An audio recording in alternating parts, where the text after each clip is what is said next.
I've got a clean copy of it now, and I warn you, this could scare you. Here's the email. Dear Art Bell, I just recently began listening to your radio show and could not believe it when you talked about the sounds from hell tonight.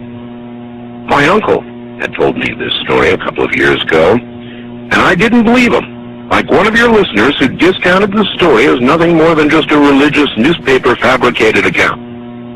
The story about the digging, the hearing of the sounds from hell is very real.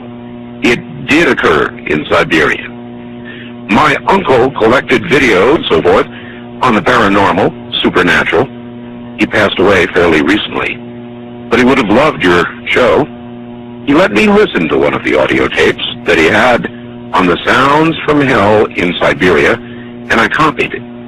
He received his copy from a friend who worked at the BBC. It took me a while to find it tonight, but attached is that sound from my uncle's tapes.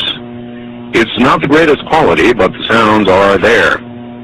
I was very hesitant to send you this, as the sound bothers me to listen to. I'd suggest that if you do play it on the program, warn listeners in advance so they may have the option of turning the radio off for 30 seconds while it plays. It has always haunted me.